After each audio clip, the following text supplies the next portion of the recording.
श्री दुर्गा सप्तशती अध्याय 7वां चंड और मुंड का वध। ध्यान।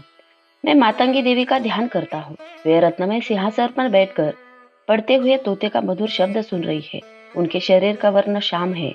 वे अपना एक पैर कमल पर रखे हुए है और एक मस्तक पर अर्धचंद्र धारण करती है तथा कहार पर पुष्पों की माला धारण किए वीणा बजाती है। उनके अंग में कसी हुई चोली शोभा पा रही है।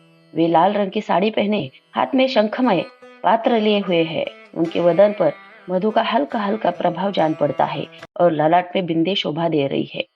ऋषि कहते हैं, तदनंतर शुंभ की आज्ञा पाकर वे चंड मुंड आदि दैत्य चतुरांगिनी सेना के साथ अस्त्र शस्त्रों से सुसज्जित हो चल दिए। फिर गिरिराज हिमालय के स्वर्ण में ऊंचे शिखर पर पहुंचकर उन्होंने सिंह पर बैठी देवी को देखा। वे मंद मंद मुस्कुरा रही थी। उन्हें देखकर दैत्य लोग तत्परता से पकड़ने का उद्योग करने लगे। किसी ने धनुष तान लिया, किसी ने तलवार संभाली और कुछ लोग देवी के पास आकर खड़े हो गए। तब अंबिका ने उन शत्रुओं के प्रति बड़ा क्रोध किया।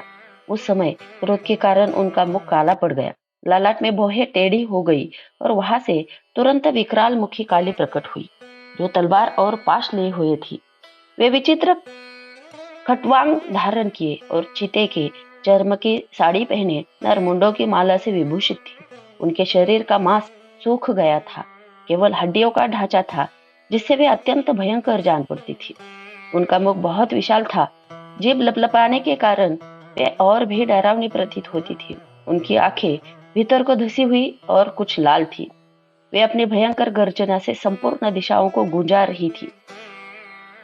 बड़े बड़े दैत्यों का वध करती हुई वे कालिका देवी बड़े वेग से दैत्यों की उस सेना पर टूट पड़ी और उन सबको भक्षण करने लगी।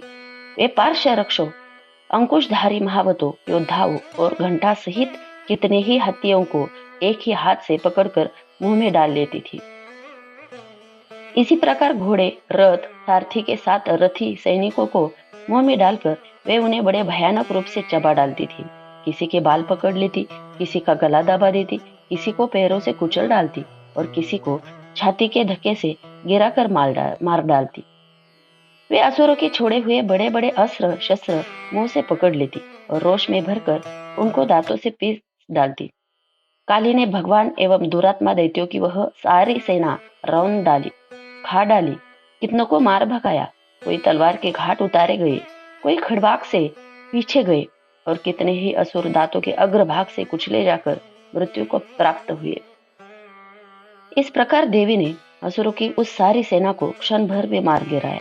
यह देख चंड उन अत्यंत भयानक काली देवी की ओर दौड़ा तथा महादैत्य ने मुंड ने अत्यंत भयंकर बाणों की वर्षा से तथा हजारों बार लगाए हुए चक्रों से उन भयानक नेत्र वाली देवी को आच्छादित कर दिया।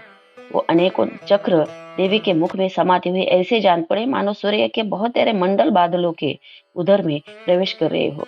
तब भयंकर गर्जना करने वाली काली ने अत्यंत रोष में भरकर विकट अट्टहास किया। उस समय उनके विकराल वदन के भीतर कठिनता से देखे जाने सकने वाले दांतों की प्रभा से वे अत्यंत उज्जवल दिखाई देती थी।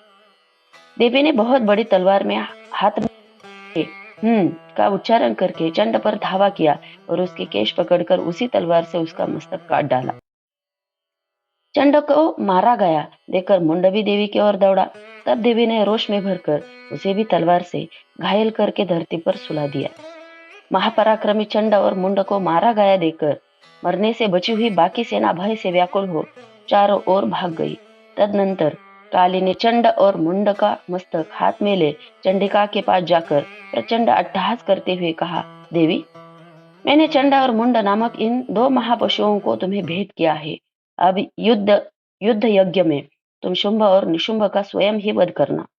ऋषि कहते हैं, वहां लाए हुए उस चंड और मुंड नामक महादैत्यों को देखकर कल्याणमयी चंडी ने काली से मधुर वाणी में कहा, देवी, तुम चंड और मुंड को लेकर मेरे पास आई हो, इसीलिए संसार में चामुंडा के नाम से तुम्हारी ख्याति होगी।